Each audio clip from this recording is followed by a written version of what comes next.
Mesdames et messieurs, bonjour, bienvenue dans e-école. E-école qui est toujours là malgré le confinement, malgré le contexte, avec également les professeurs qui sont toujours à l'heure. Professeur Hilaire-Sène, bonjour. Bonjour. Nous allons faire un cours de français et toujours rester sur les questions méthodologiques.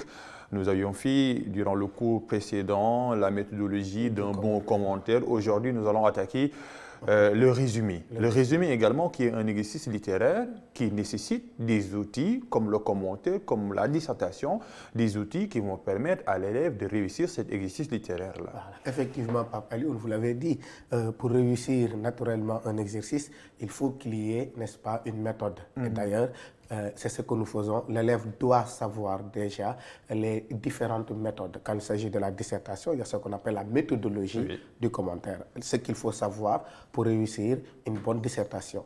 Quand nous parlons également du commentaire, il y a également une méthode. Les techniques, n'est-ce pas, d'un commentaire, les techniques qu'il faut connaître pour réussir un bon commentaire. Et aujourd'hui, nous allons voir la méthodologie du résumé. Ce qu'il faut savoir, il faut donc comprendre ce que c'est résumé, ce que c'est l'exercice résumé. Résumé, donc il faut le savoir parce qu'on fait appel à l'esprit de synthèse de l'élève. Et donc l'élève forcément doit comprendre les méthodes qu'il faut. Et ensuite, il faut également savoir quel est le travail préalable qu'il faut faire pour réussir un bon résumé. Et j'ai envie de taquiner les professeurs de français quand ils font l'exercice littéraire qui est le résumé.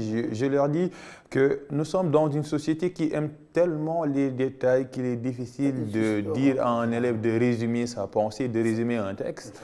Il y a un travail psychologique à faire pour réussir cet exercice littéraire. Oui, mais rassurez-vous, et je rassure également les élèves parce qu'il y a des astuces, n'est-ce pas, qui, dans la vie quotidienne, qui peut nous pousser, n'est-ce pas, à mieux expliquer cet exercice-là. En réalité, les élèves savent ce que c'est que le résumé sans le savoir. Et tout à l'heure, je vais prendre deux exemples pour les garçons et pour les filles. Et ils vont comprendre ce que c'est qu'un résumé. Ça promet. Donc, le tableau est à votre guise pour nous expliquer les outils pour cerner cet exercice littéraire-là que les scientifiques choisissent d'ailleurs en ce qui concerne le baccalauréat. Et aujourd'hui, on parle du résumé. Professeur, à vous pour les astuces afin de réussir cet exercice littéraire. Aujourd'hui, nous allons voir le résumé. Donc, disons la méthodologie, n'est-ce pas, du résumé. L'élève, donc, doit savoir ce que c'est que résumé. Donc, prenons le verbe résumer. Alors, résumer veut dire quoi? Diminuer, pour le dire. On peut parler diminuer. Réduire. Bon, d'accord. Condenser. Il y a énormément de synonymes. Alors, pour comprendre ce que c'est que le résumé, j'ai dit à mes élèves, et voici les astuces. Si c'est un garçon qui aime surtout le football, alors quand vous avez raté, par exemple, n'est-ce pas, le match Barça-Real, vous voyez, et que vous aviez tellement envie de le voir, mais que vous n'avez pas pu voir, alors qu'est-ce qui se passe? On va aller voir le résumé. Un match de football dure combien de minutes? 90 minutes. Et même plus. Et même plus parfois. Et le résumé que vous aurez, est-ce que le résumé va durer 90 minutes? Non. Bien non. Le résumé peut durer 3 minutes. Mais qu'est-ce qu'on nous montre dans ces 3 minutes? S'agit-il des détails alors? Non. Non. Vous voyez, s'agit-il des arguments? Non. On n'est pas encore dans le texte. S'agit-il des éléments qui n'aboutissent pas à un but, par exemple, des occasions vagues? Non. On va nous montrer l'essentiel. Les buts, s'il y en a. Des cartons rouges, des expulsions, s'il y en a. Donc, on montre quoi? Les faits qui sont quoi? Pertinents. Les faits marquants. Vous voyez, dans ces 3 minutes, on s'intéresse que des faits marquants. Est-ce que vous voyez? Et donc, l'élève doit comprendre que le texte, le résumé, eh bien, ce n'est rien d'autre qu'un texte réécrit dans une version condensée et qui retient que les éléments essentiels. Et quand je dis les éléments essentiels, il s'agit des idées essentielles. Vous voyez? Oui. Voilà. S'il s'agit d'une jeune fille, par exemple, qui aime regarder les feuilletons, vous voyez, quand vous regardez des feuilletons, parfois au début, il y a ce qu'on appelle précédemment. D'accord? Ce qui s'est passé dans les épisodes précédents. Alors, qu'est-ce qui se passe? Est-ce qu'on nous montre alors l'épisode en entier? Non. On nous montre là également les faits marquants. On nous donne tout simplement les éléments qui peuvent nous aider à comprendre ce qui va suivre. Vous voyez, on ne nous montre pas facilement tout ce qui s'est passé, mais simplement les faits marquants. Et bien sûr, c'est ça qu'on appelle un résumé. Il faut le dire, le résumé donc est un texte réécrit, mais réécrit dans une version condensée. Oui, le mot réécriture est important. Très important. Oui. Vous savez pourquoi? Parce qu'il s'agit, on vous a déjà donné un texte et je vais revenir sur ça. Le résumé, comme le commentaire, est basé sur un texte. Mais pour le résumé, le texte est essentiellement argumentatif. Est-ce que vous voyez? Et donc, on demande l'élève à réécrire un autre texte. Mais cette fois-ci, un texte réduit. Et un texte, d'ailleurs, je vais le dire, le résumé, n'est-ce pas? C'est tout simplement obéir à des principes. Il y a des principes qu'il faut savoir et je reviendrai sur ça.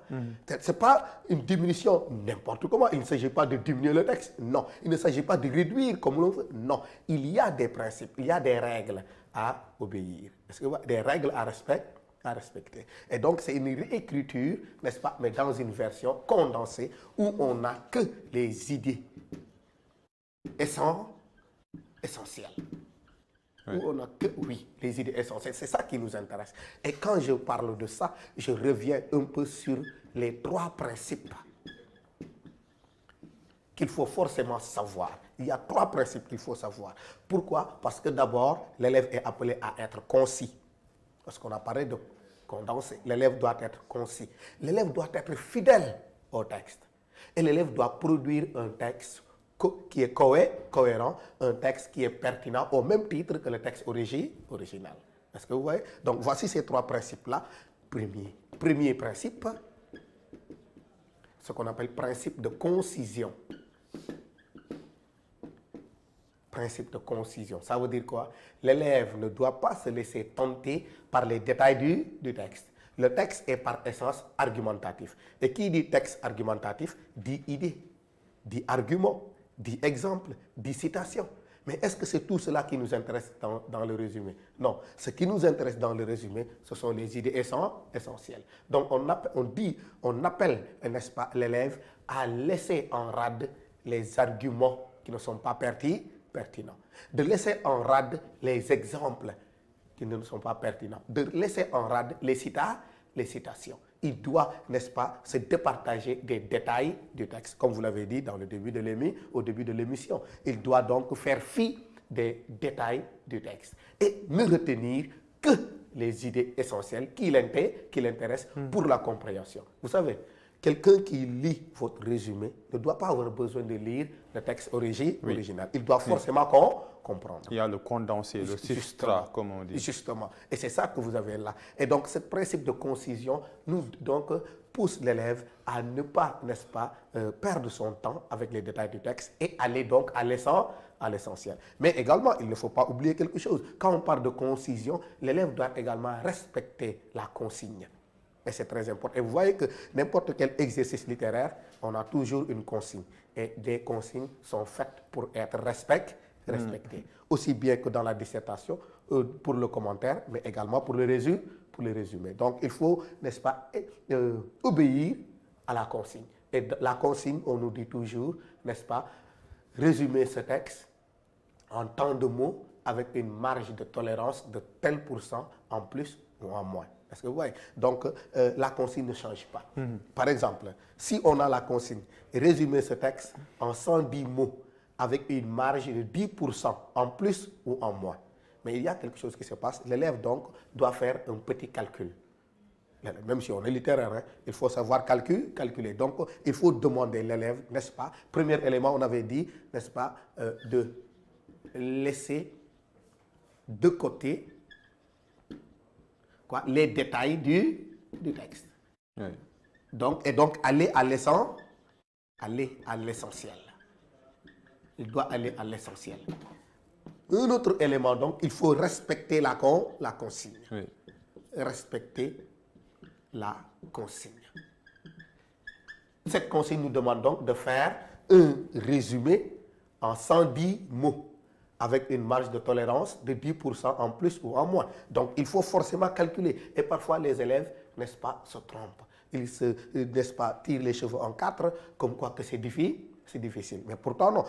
Le calcul est simple. Qu'est-ce qu'il faut faire alors? Il faut prendre 110 multiplié par 10%, 10 divisé par 100. Eh bien, en bon mathématicien, il faut donc simplifier. Est-ce qu'il reste combien? 11. 11 mots. C'est ça la marge de tolérance. Mais on a dit 11 mots de plus ou de moins. 11 mots de plus, il faut donc mettre 11 plus 100, 110. Ça nous donne combien? 122, 121. 11 mots de moins, 11 moins 110, et ça nous donne 99. Oui. Est-ce que vous voyez? Ainsi donc, je viens d'établir ce qu'on appelle la fourchette, les bornes. Il y a une borne maximale et une borne minimale. Je connais quelle est la fourchette donc de mon résumé. Qu'est-ce que je dois faire? Il s'agit donc de montrer que le texte que j'ai doit partir de 99 inférieur à 110, inférieur à 121, 121. Vous voyez? Donc le texte que j'aurai à réécrire, c'est un texte qui sera entre 99 mots et 121 mots.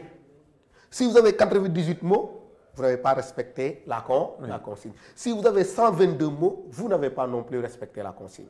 Il faut qu'il y ait 99 ou 100, 102, 103, jusqu'à 110, 110, 121, 122, 120, 110, 111, 112, 113, jusqu'à 122, 121. On ne doit pas aller au-delà. La fourchette là, n'est-ce pas, elle est claire. Et donc l'élève, une fois qu'il fait ce travail-là, il sait qu'il peut être concis. Ça, c'était ce premier principe qu'il fallait donc respecter. Deuxième principe qu'il faut respecter. Donc, on a parlé du principe de concision. L'autre principe qu'il faut respecter, c'est le principe de fidélité. Il y a un problème quand on parle de fidélité surtout. Alors, qu'est-ce que je passe? Je commence à dire aux élèves, si vous n'êtes pas fidèle, ne faites pas le résumé.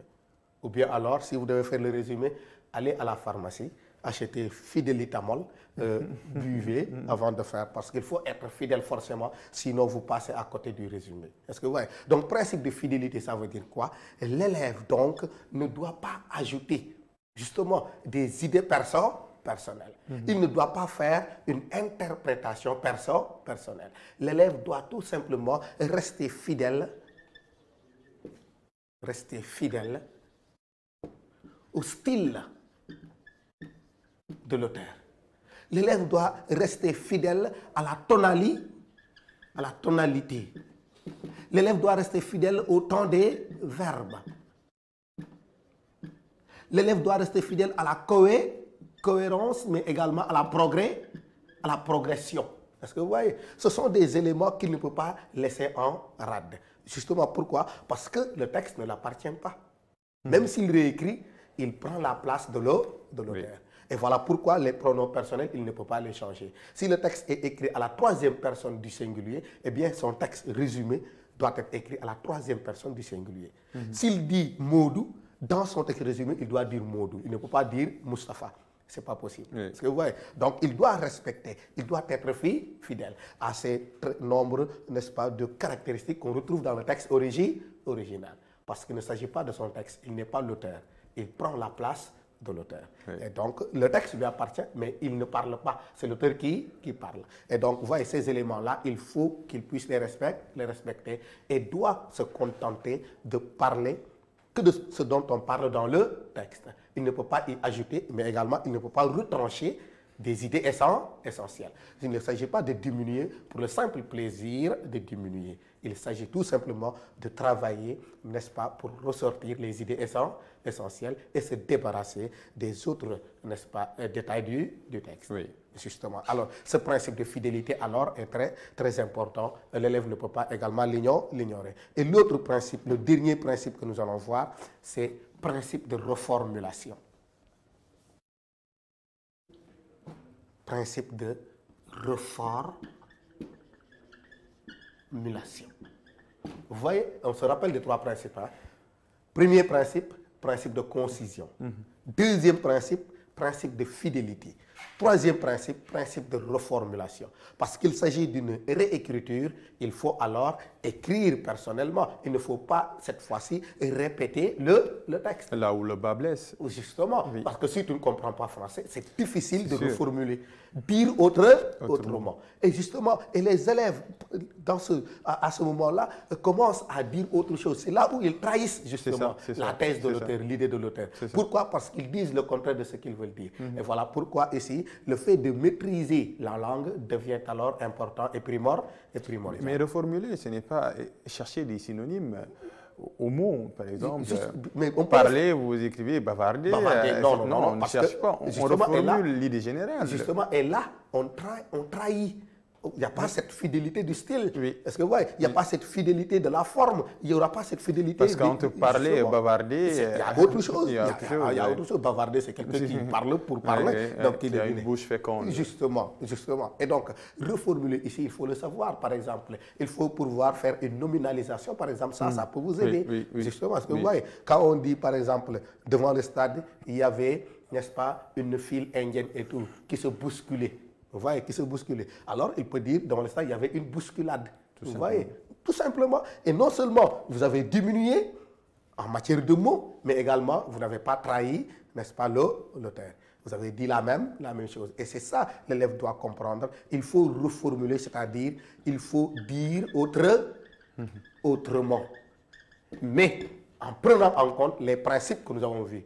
Le principe de concision et le principe de fidélité. Les trois se valent. Est-ce que vous voyez? Donc, cette reformulation-là prend en compte le principe de concision, mais également le principe, n'est-ce pas, de fidélité. Et donc, c'est une réécriture. Voilà pourquoi donc on dit que le résumé est une réécriture. Pourquoi? Parce qu'il faut reformuler. Et donc, on va reformuler quoi? Les idées essentielles. Et c'est ça, c'était la partie théorique. Oui. Voilà, c'était la partie théorique. Donc l'élève, pour récapituler cette partie-là, doit tout simplement savoir que dans le résumé, c'est un texte réécrit en version condensée qui prend en compte les idées essentielles, surtout de l'auteur, parce qu'il s'agit d'un texte argumentatif. Et quand c'est un texte argumentatif, la thèse est défendue par l'auteur. Et il faut chercher ceci. C'est pourquoi je vais parler tout à l'heure de la pratique tout à l'heure, n'est-ce pas? Et donc, premier principe, principe de concision, nous l'avons dit, c'est là où il faut respecter le nombre de mots donnés. Justement, voilà pourquoi il faut faire le calcul pour retrouver les bornes minimales, la borne minimale et la borne maximale. Et ensuite, troisième principe, principe de reformulation. Il ne s'agit pas de reproduire exactement le texte, il s'agit alors de reformuler les idées essentielles. C'était ce travail-là, et qui est un travail théorique, que nous venons de faire, et nous allons attaquer la pratique. Comment maintenant réussir? Quel est le travail préalable? Très rapidement d'ailleurs. Quel est le travail préalable qu'il faut réussir? Et donc c'est bien. À l'élève, avec le texte qu'il a, il est obligé d'ailleurs de le lire attentivement. Il faut le lire attentivement. Il faut lire minutieusement le texte pour se familiariser, mais également pour comprendre le texte. Forcément, l'élève doit comprendre le texte. Après lecture, il doit relever le thème. Surtout pour retrouver la thèse défendue par l'auteur. Donc, il doit relever le thème. Si vous voulez même, il peut relever l'idée générale. Oui. Et d'ailleurs, les élèves pensent qu'on peut diminuer, on peut résumer un texte que l'on ne comprend pas. Oui, ça c'est impossible. C'est impossible. Non, d'ailleurs, c'est impossible. Et parfois, et je vous le dis, allez, n'est-ce pas, le jour de l'examen, les premiers élèves qui sortent sont des élèves qui vous disent que moi j'ai résumé. À 10 heures, ils sortent. Oui, monsieur, qu'est-ce que vous faites? J'ai fini. J'ai pris le résumé. Mais c'est encore difficile parce que le résumé, c'est deux travaux. C'est travailler doublement. Il faut non seulement comprendre le texte, le résumé, mais également faire une discussion. Et les élèves sortent bien avant, n'est-ce pas, l'heure. Et ça, vraiment, ça m'inquiète, je vous assure. Et donc, relever le thème, l'idée générale, s'il le faut, pour comprendre le texte. Mais aussi, il faut surtout essayer d'identifier le nombre de paragraphes. Moi, je l'ai dit, identifier le nombre de paragraphes. C'est pourquoi ce travail est important. Il ne s'agit pas de montrer que dans le texte, résumé, il y aura des paragraphes. Non, le texte résumé est un seul paragraphe. Mais identifier le nombre de paragraphes, c'est pour ensuite retrouver dans chaque paragraphe les idées essentielles. Oui. Soit l'idée essentielle, soit les idées essentielles. L'élève doit voir les paragraphes parce que c'est un texte argumentatif, donc un texte organisé. Et donc, on peut retrouver les paragraphes. Et quand on retrouve les paragraphes, c'est pour retrouver les idées essentielles. Donc, l'élève est appelé à retrouver les idées essentielles dans chaque paragraphe. Il le met de côté. Il travaille au brouillon d'abord. Parce que vous voyez, et ça, c'est essentiel, les élèves, je vous assure. Il ne faut jamais faire un exercice sans faire un travail au brouillon. C'est très, très, très important. Le brouillon est important. Oui. Et c'est ce travail-là que l'on fait dans le brouillon. Et donc, les idées essentielles, chaque paragraphe. Paragraphe 1, vous retrouvez une idée essentielle. Paragraphe 2, deux idées essentielles. Paragraphe 3, une idée. Ça dépend du texte que vous avez. Et alors, une fois que vous avez retrouvé ces idées, n'est-ce pas, essentielles dans les paragraphes, il faudra alors essayer de les reformuler. Est-ce que vous voyez? Donc, une fois que vous avez ça, il faut reformuler les idées essentielles, retenues. Les idées essentielles retenues. Et bien sûr, comment? En un seul paragraphe. En un seul paragraphe.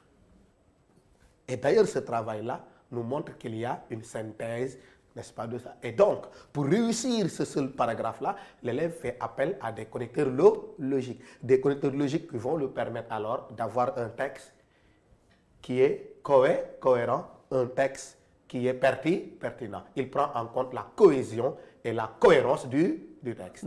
Quel texte? Du texte originel. Pourquoi? Parce que nous l'avons dit, il doit rester fidèle au texte. Parce que, donc, ce travail-là réuni, alors l'élève a le bagage nécessaire pour réussir un résumé. Et une fois que ce texte est réussi, vous avez compris donc le texte, vous avez résumé le texte, mais il est facile alors de faire la discussion. Vous savez pourquoi? Parce que justement, la discussion, ce sont des éléments tirés du texte que vous avez travaillé. Parce que, on va ressortir une expression, une conception, une phrase, une idée, et on va vous le soumettre. Discussion, le noir. Et quand on dit discussion, c'est discuter. Donc, il y a un plan qui est là. C'est un plan dialectique.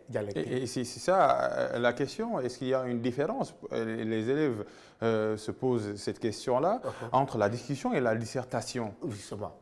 Merci beaucoup d'ailleurs. Moi, je dis que la discussion, c'est la petite sœur de la dissertation. Alors, si c'est la petite sœur de la dissertation, ça veut dire qu'ils entretiennent, n'est-ce pas, des ressemblances, qu'il y a des ressemblances. Quelle est cette ressemblance-là? C'est déjà la méthodologie. Est-ce que vous voyez? Mais quand c'est la petite sœur, ça veut dire qu'il est moins volumineuse, n'est-ce pas, que la dissertation. Naturellement, la dissertation est beaucoup plus large. Pourquoi? Parce que la dissertation prend en compte, n'est-ce pas, un sujet qui renvoie à un programme que vous avez déjà en classe, que vous avez déjà étudié. Alors que la discussion, c'est justement un sujet qui est en rapport direct avec le texte que vous avez. Est-ce que vous voyez? Oui. On l'appelle discussion, on vous appelle à discuter, mais pas n'importe comment. Vous discutez cette pensée, il faut donc commencer par la thèse. Ce n'est pas tout simplement une seule partie. Non, simplement non, du parce tout. Que, et d'ailleurs, les gens pensent que c'est une lettre ouverte. C'est ça. Justement, ça. Oui, faire une partie et voilà quoi. Oui. Par exemple, si le texte parlait du sport, de la lutte si vous voulez, et on vous demande, maintenant on prend un élément, on vous parle de la lutte qui est un mal nécessaire par exemple, et qui a des inconvénients et tout. Il ne s'agit pas maintenant de faire une lettre ouverte sur la lutte. Non. Il s'agira d'ailleurs de montrer d'abord la thèse. Parce que vous voyez que oui, la lutte est importante au Sénégal, par exemple. Et ensuite, et d'ailleurs, une des thèses est défendue par l'auteur. Donc, l'élève a la possibilité même parfois de faire appel au texte. Et justement, c'est ce qui est recherché. Vous voyez? Donc, il ne s'agit plus maintenant de faire, mais il s'agit de faire une discussion. Après la thèse, il y a ce qu'on appelle une antithèse, et forcément, il y aura une synthèse. Donc la discussion, ce n'est pas tout simplement une seule partie, bâcler le travail, pensant que discuter, c'est donner son avis personnel, ce qu'on appelle le RNT. Non, c'est juste un travail méthodologique qui obéit à des règles de thèse, antithèse, synthèse. Il s'agit d'un plan dialectique. Justement, vous l'avez dit, il ne s'agit pas de RNT. D'ailleurs, RNT, il faut le savoir, c'est un mot très difficile en Wolof. RNT, c'est santé. Donc, vous connaissez du verre, ça morom. Donc, il ne s'agit pas de ça. Le niveau le plus bas de la discussion, d'ailleurs. Voilà. Donc, si vous êtes dans la discussion, et d'ailleurs, pour montrer et prouver à l'élève qu'il ne s'agit pas d'une lettre ouverte et d'écrire n'importe comment, il y a également une consigne. Oui. Une consigne telle que bâtie dans la dissertation.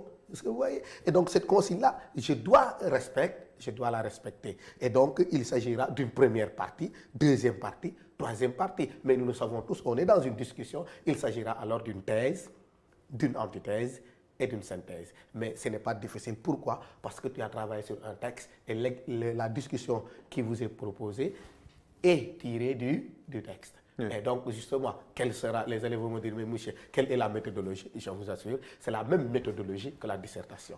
Tout ce que nous avons dit pour la dissertation est valable également pour la discussion du résumé. L'élève doit faire donc une introduction, l'élève doit faire un développement organisé et une conclusion, n'est-ce pas? Comme s'il faisait une dissertation, mais cette fois-ci, c'est sur un sujet, n'est-ce pas, proposé par rapport à un texte de base que vous avez compris, que vous avez travaillé, que vous avez, n'est-ce pas, décortiqué. Et donc, pour l'élève, ça ne doit pas être difficile. Et l'élève, s'il veut gagner beaucoup de points, oui, il doit faire ce travail-là. D'abord, le résumé, et j'ai oublié de le dire, quand vous terminez le paragraphe, quand vous avez résumé en un seul paragraphe condensé, il faut toujours prendre le soin d'écrire le nombre de mots. Les élèves l'oublient parfois. Ce n'est pas le correcteur qui va compter pour vous. Oui. Comptez vous-même. Et d'ailleurs, si ce décompte-là, parfois, pose problème. Voilà, justement, les élèves, par exemple, si vous prenez aujourd'hui, je vous l'ai dit, les élèves aujourd'hui, ils vont compter ce mot-là en un seul mot. Eh bien non, c'est deux mots. Oui. C'est deux mots. Il faut, si vous prenez par exemple l'école, oui, ce n'est pas un seul mot, oui, c'est deux mots.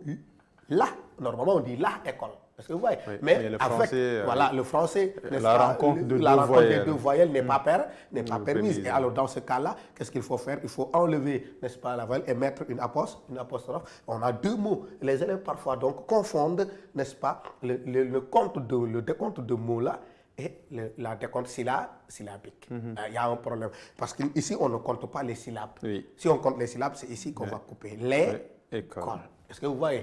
Et ça fait deux syllabes, mais si c'est en fin de vers et tout ce qui s'ensuit avec le E muet, on en parlera peut-être si vous voulez avec la versification. Oui. Mais également, il ne faut pas faire la différence. Ici, on compte les mots. Parce que vous voyez, quand vous avez également des mots composés, pomme de terre, c'est trois mots. Vous voyez, ce n'est pas un seul mot. Est-ce que vous voyez? Donc, l'élève doit apprendre également à compter, mais après ce travail-là sur le résumé, il doit donc mettre le nombre de mots. Parce que vous voyez. Et ensuite, il fait ce travail-là, la plupart du temps, c'est noté sur 10. Parce que, ouais. Et donc, il doit savoir que pour ce premier travail-là, il peut glaner, par exemple, des points. C'est noté sur 10 points. Et la discussion également est notée généralement sur 10 points. Mais si vous passez à côté, par exemple, du résumé, ce qui n'est pas évident, mais dans la discussion, faites tout pour l'avoir parce que parfois la discussion est à votre portée.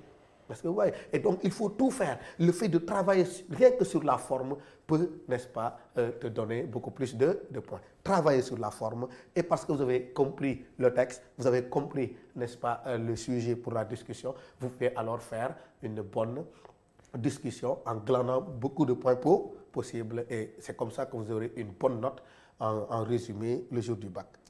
Professeur, merci pour ce cours sur le résumé. C'est la fin du cours. La pédagogie, par exemple, nous avions fait un cours en résumant le cours pendant 30 minutes. Donc, c'est justement une pédagogie par exemple. Justement, c'est ce qu'on pourrait appeler le résumé en mode résumé. En mode résumé. C'est bien. Voilà, c'est ça. En tout cas, merci. Merci pour ces cours-là que vous disposez dans e-école chaque jour que besoin se fait ou se fera. Vous êtes là pour accompagner les apprenants dans cette période difficile, dans ce contexte très oppressant, très inquiétant. Mais ensemble, nous allons vaincre le coronavirus, Inch'Allah. Voilà, c'est ça, bien sûr. Et merci beaucoup à vous également. Mais c'est notre rôle. Oui. N'est-ce pas? Un professeur se doit donc d'expliquer, de faire des cours. C'est notre rôle, c'est très normal. Et à la manière des médecins qui travaillent pour trouver, n'est-ce pas, un médicament contre le coronavirus, nous également, pour notre part, n'est-ce pas, de notre côté, nous allons essayer aussi de travailler avec les moyens que nous avons, c'est-à-dire faire des cours. Et merci de nous avoir donné cette opportunité-là. Une manière de participer à l'effort de guerre. E-école continue en cette période de guerre sanitaire, c'est du lundi au vendredi, juste après le point du ministère de la Santé et de l'Action sociale.